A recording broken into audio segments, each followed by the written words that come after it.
Hey guys, we got something exciting this week. We're actually going to re-release a panel that I did about circular Bitcoin economies with Jeremy from Paystand, as well as CK from the Human Rights Foundation. I'm continuing to be traveling. I'm down here in Paraguay right now for the Accelerating Bitcoin conference. It's been an amazing conference. Definitely put it on your agenda for next year. And make sure you check out Jeremy from Paystand's podcast and the amazing things that they're doing there. Hope you enjoy the show. You have people that have no incentive to save because their currency is depreciating. In most of the world, they have currencies that often will lose half their value in a year. You have most of the world kind of locked in poverty. And for the first time, we have a system that can bring a level playing field to the world.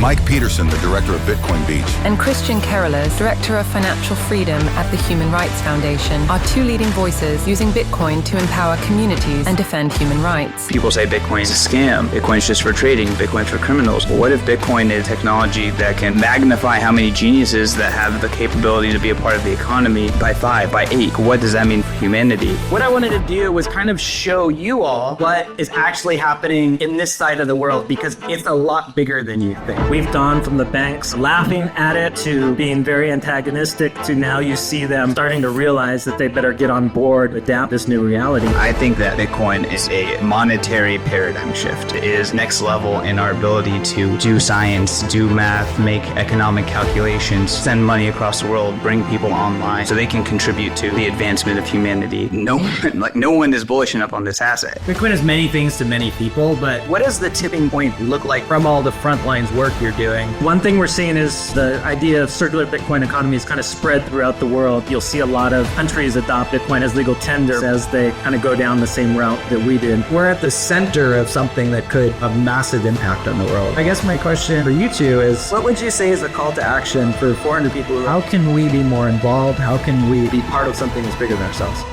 Let me answer this one. So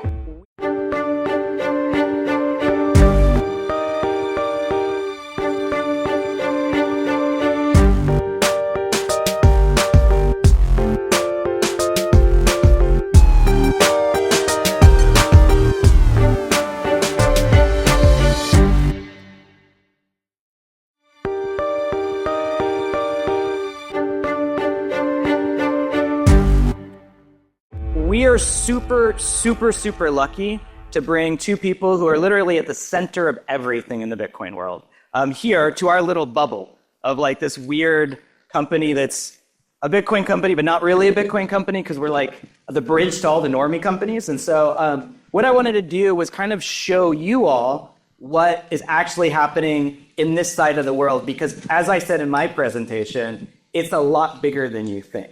So I'll just kind of start with Mike. Could you just do like a quick intro to yourself and CK as well? Because I think people are going to be really blessed for you guys being here.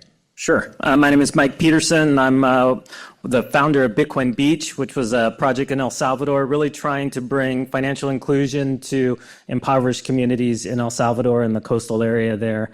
And it started out as a very small grassroots project with just a handful of local kids that we were trying to keep from joining the gangs, which had historically been a huge issue in El Salvador. And so we started paying them in Bitcoin to do kind of small little tasks. And this project kind of grew from there and took over the community. And eventually El Salvador wound up adopting Bitcoin as legal tender because they saw the impact that it was having there in El Zonte, the small community.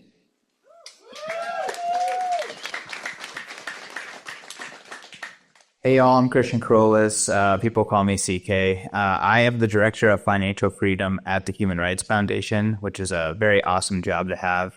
Human Rights Foundation is a nonprofit based in New York, and we focus on supporting freedom, liberty, democracy, and opposing tyranny. So why is an organization like that in Bitcoin?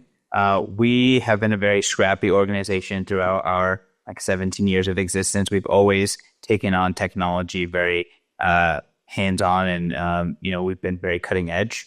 Some examples of this: we were really early on encrypted email, encrypted messaging. It was really important for the people we worked with.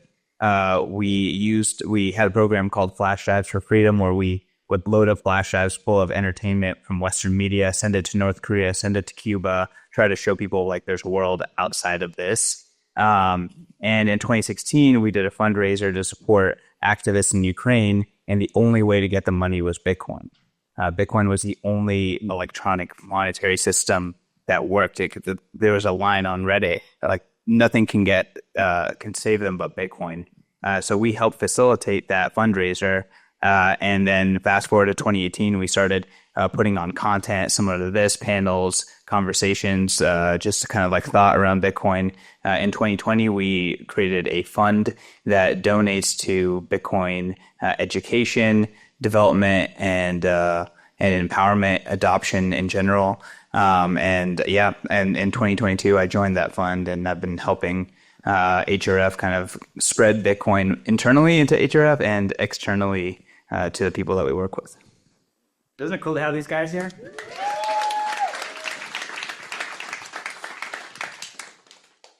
Bitcoin is many things to many people, but one of the things I've seen, in whatever, much dozen plus years, is things that start small actually like have this huge compounding effect over time. And we'll talk about that at the company.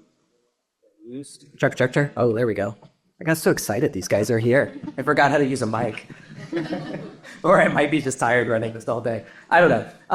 But I think one of the things that to me is interesting is right now you hear about it a lot in the news.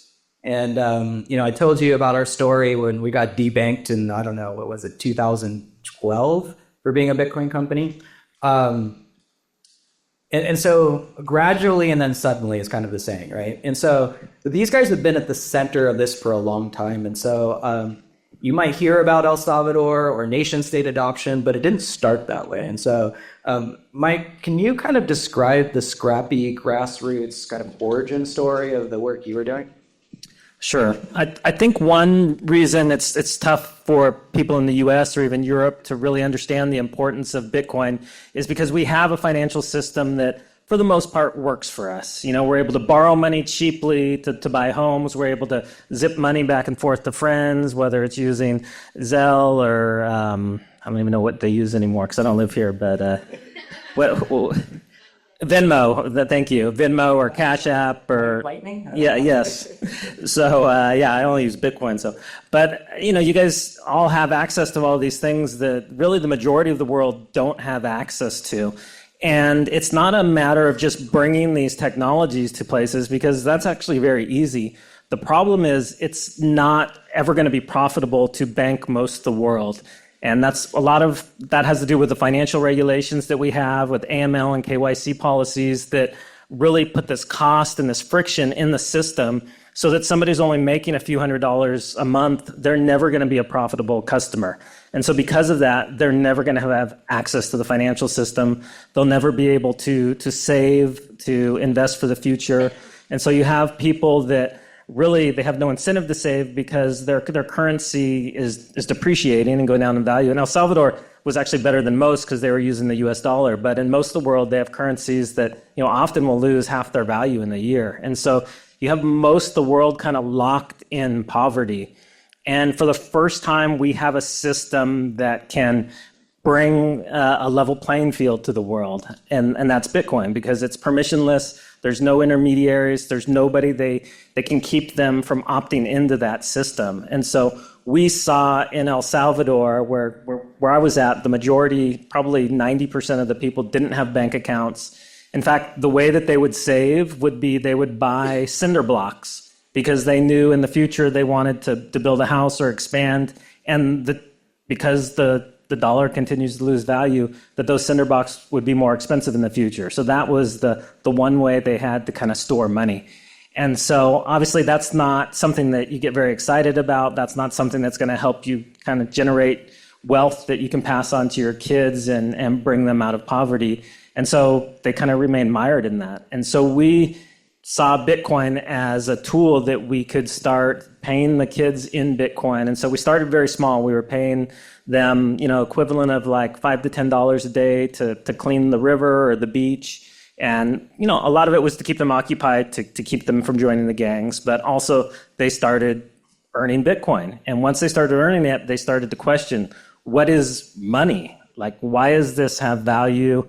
what is this crazy thing that you guys are paying us now that we see is, has this huge volatility? And because of that, they started to understand that money is your stored time, your stored energy, and that if you spend it now, you don't have it for later. And so they learned things like opportunity costs and deferred gratification, things that are very important if we're going to build a better future.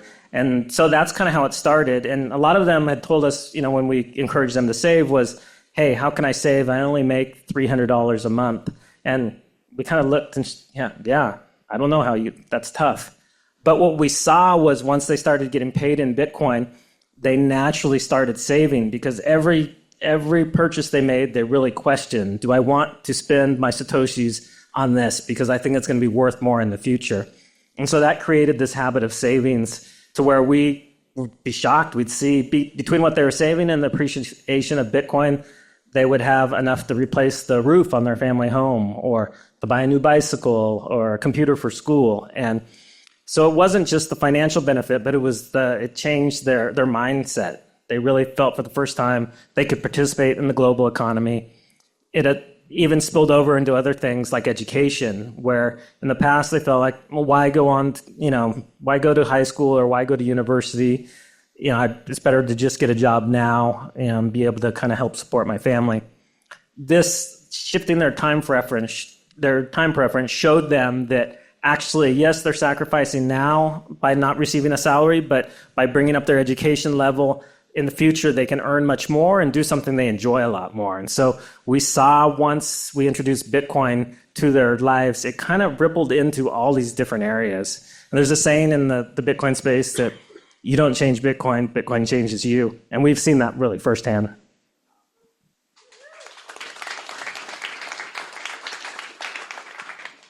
Mike's always humble, but what year was that? It was 2019 when we introduced Bitcoin to it. It was an ongoing project that had been going on for probably 5 years prior to that. Yeah, I think the kind of lesson there, right, is like we hear about nation state adoption but it actually started at the ground level. Like we talk a lot about at Paystan, like in many ways, our focus has been to go actually build real impact and like take away the hype. There's a lot of hype companies in the space with different motives. I think one of the things Mike showed is like actually rolling up your hands and sleeves and not like thinking, but actually doing has had huge impacts over time. And I would say that my experience in El Salvador has been, their work at the ground tilled the soil for what you ultimately see. And so super cool, man. Super cool. CK, like you guys, we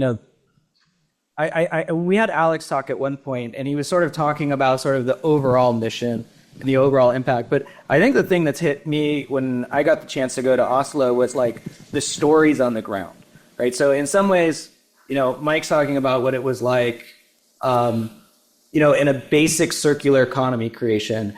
But you guys had a different sort of route to kind of front lines work. You guys actually were touching people in war zones and, sort of impoverished areas. So can you describe what was actually happening for some of the people you work with on the front lines, whether it was in, Afghanistan or Ukraine, or, there's some wild things you guys have been involved with.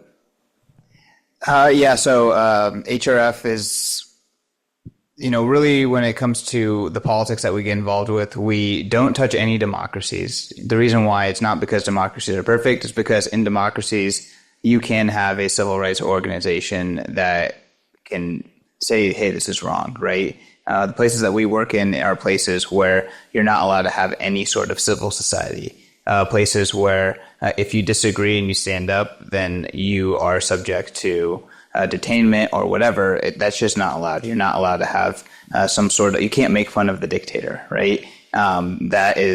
So these are the places that HRF is mostly focused, because those places, there's not a lot of funding that goes towards helping those people out. It's not easy to make that happen. And ultimately, we found that's where we get the most return on our time spent and our efforts spent helping people. So in terms of the type of people that we work with, sometimes it's activists who are in dire straits right now. Sometimes it's people that are fleeing unsafe situations, whether it's like Lebanon with conflict breaking out in the southern border, or whether it's very recently right now is the people of Venezuela standing up to Maduro and trying to have their voices heard and needing fundraising, being able to stand up auditing of elections and things like that.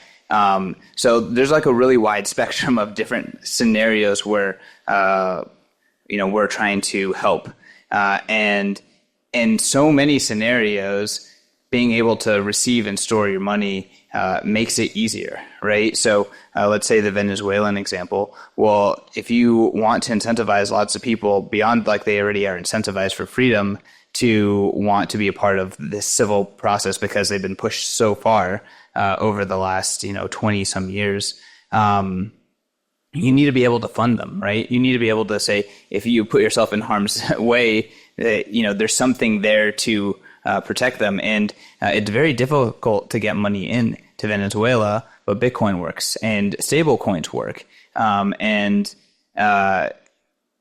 it has enabled this resistance 10 times more than they would have been able if they were operating on paper cash or if they're operating on some other analog system. They can't use the internal system within Venezuela because that's owned by the dictators, right? So when you need to stand up to the internal system, Bitcoin works. When you're debanked, Bitcoin works. Another example, amazing activist, her name is Farida Nabarema. She was an Tongolese activist fighting the dictator in Tongo since she was younger than 13, but she made a very strong push in her 20s. She's been living in exile and actually being able to have Bitcoin in a situation she actually survived, but she could have died because she was not able to. She was in a foreign country in Africa. She was not able to pay with debit, right? So in the United States, they won't let you die if you can't pay. But in a lot of countries in the world, they will. Like, that's actually very normal. If you have the funds, but you can't get the funds there within, before the surgery or something like that, often you won't get operated on. So Frida needed immediate medical attention. She's outside of her home country. She's traveling. We have the privilege of, we have dollars, we have a credit card, a Visa. Usually that works. In the country that she was at, she had to have friends try to collect debit cards because they all had a maximum of a $250 limit. So they had to collect debit cards to try to get this transaction to happen. But in a world where, she could have had Bitcoin, she could have, been in control of her own money remotely or had someone that she trusted send Bitcoin, liquidated the Bitcoin, in the country and paid for her medical. And, these are just small examples. And I know it's kind of like from Venezuela to medicine, but these are just small examples of the money needs to work for people to stand up, or the money needs to work for people to survive. And if these things don't work, then that means lives, that means freedoms. And Bitcoin offers a technology that could could move the needle from 1 billion out of the 8 billion people on the planet having this technology, having this ability to could be 4 billion, could it be 6 billion, could be 7 billion. So this is just so important because people say Bitcoin is a scam. Bitcoin's just for trading. Bitcoin's for criminals. Well, what if Bitcoin is technology that can, magnify how many geniuses that have the capability to be a part of the economy, by 8, by 5? What does that mean for humanity? And I think that's why HRF is in Bitcoin. I think, that's why Paystand's probably find business reasons to be in Bitcoin. And, y'all should feel like you're part of a cutting edge organization, not, you should, if you have any questions about it, you should wash that away. It's very exciting stuff. Super cool. And I think what CK is pointing out, is a lot of the impact that happens, the ripples go way beyond where the work you're doing, right? So whether it's a frontline person in Africa or grassroots in Zonte or some boring B2B thing, we're all part of something that's bigger than ourselves. And so it's been crazy to watch the change over, all three of us have seen multiple cycles now. And so what turned out to be a little bit of a grassroots resistance is now becoming kind of mainstream in a way, right? And so, Mike, you've now been involved with nation state leaders. CK, you were involved prior to HRF, like this conference is just now getting just giant. And so I wonder if you guys could give like a sense, because not everybody's, we're really blessed to have these guys here. They sit in front of like 20,000 people talking. And so what's going on in like the broader space? This bigger movement is starting to add up. You've been through multiple cycles now. Like, what does the tipping point look like more broadly from all the front lines work you're doing now back to presidents and public companies? I'd say one thing we're seeing is we've seen it, the idea of circular Bitcoin economy is kind of spread throughout the world. Right now, we're working with probably 3 or 4 dozen initiatives that are trying to replicate what's happened in El Salvador. And I think you'll see a lot of countries adopt Bitcoin as legal tender because of those projects as they kind of go down the same route that we did. But to give you kind of just a small little anecdote from what we're seeing in El Salvador, this past week, I got a DM from the president of one of the biggest banks in El Salvador. I think it's a Colombian bank, actually, Banco Agrícola, and which I was kind of surprised because the banks have been, especially initially, have been a little antagonistic towards the new Bitcoin law in El Salvador. And so I was kind of surprised to get this message from the guy. And he said, hey, a friend of mine is a professor at Princeton, and they're bringing a contingent of students down to see what's happening in El Salvador. Would you be willing to meet with them and share them what's going on? And then he went on to say that, even though, yes, he knows there's been this kind of rock relationship, that he sees the potential and that this is, basically insinuated that he sees that this is the future. And so we've gone from the banks kind of, laughing at it to, being very antagonistic to now you see them starting to realize that they better get on board and that they're going to have to adapt to this new reality. And so that for me has been super exciting to see and this is only in a few years that this has happened. So I think 10 years from now, I have a hard time seeing a world where Bitcoin doesn't play a major role and where that doesn't just really level the playing field so that whether that you're, somebody who's privileged like all of us who live in a country that's fairly wealthy and have access to everything, or you're in a country that's, only known poverty, I think you're going to have a level playing field. Oh, man. It's tough to follow up Mike every time. So I have a Twitter account, and on it I tweet a lot that no one is bullish enough on Bitcoin. And the idea behind that is I think that Bitcoin is a monetary paradigm shift. So what does that mean? So paradigm shift is like going from Roman numerals to our current numeric system. So people don't really appreciate how important the zero is. But like with a zero, then you can it really makes your math way more compact than imagine trying to do complex math with Roman numerals. It was really hard. So what was built on that, right? So 0 equals rocket ships, right? So you get the 0, you get skyscrapers. You get the 0, now you have the ability to do the computation to get out of gravity, to get past Earth, right? So if Bitcoin's this monetary paradigm shift, you go from unknown monetary supply to everything in the world is countable in the fixed monetary units of Bitcoin. What does that mean? Is that equivalent to us getting the 0? Does that mean our technology compounds a million times beyond what we can imagine from this point on? I don't know. But, if Bitcoin is this paradigm shift, if it is this next level in our ability to do science, do math, make economic calculations, send money across the world, bring people online so they can contribute to, the advancement of humanity. No one is bullish enough on this asset. I don't know if that sounds like crazy talk. I don't know if that makes sense. It's not guaranteed, but if it works, it's very, very optimistic. And the idea, HRF's logo around Bitcoin is money dictators can't stop. So if it truly is, money that dictators can't stop, money that, if good people get it, it'll fuel them and make them more unstoppable.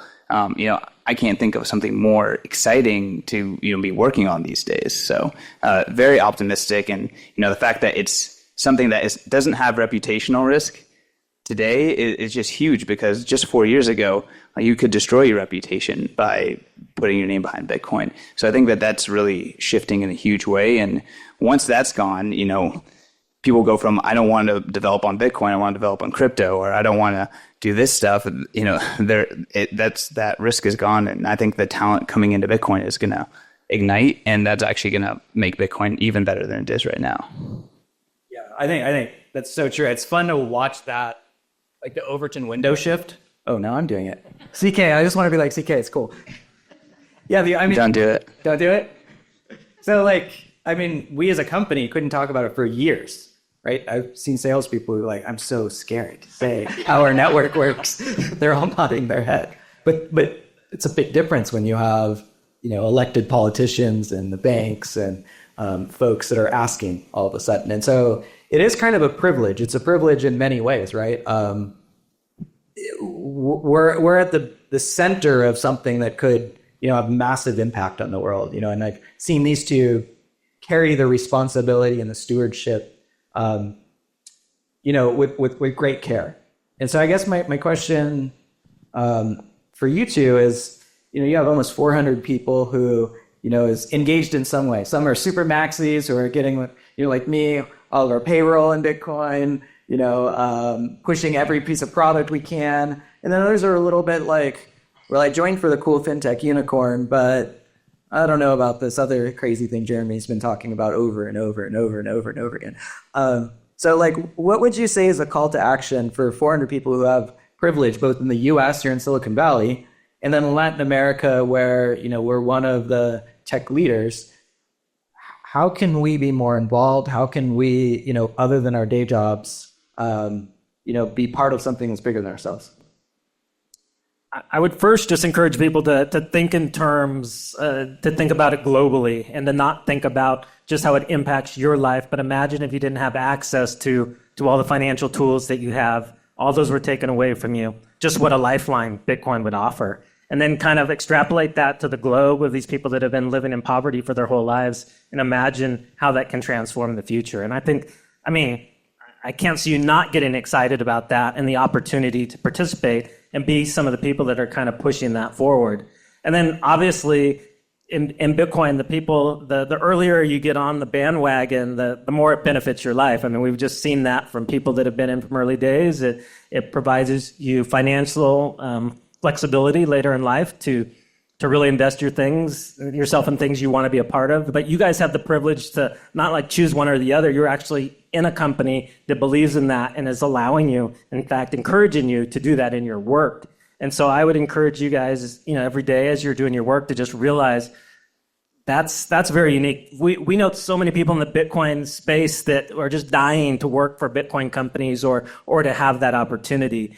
And so you guys have it at your fingertips. So I encourage you to really explore how far you can go with that.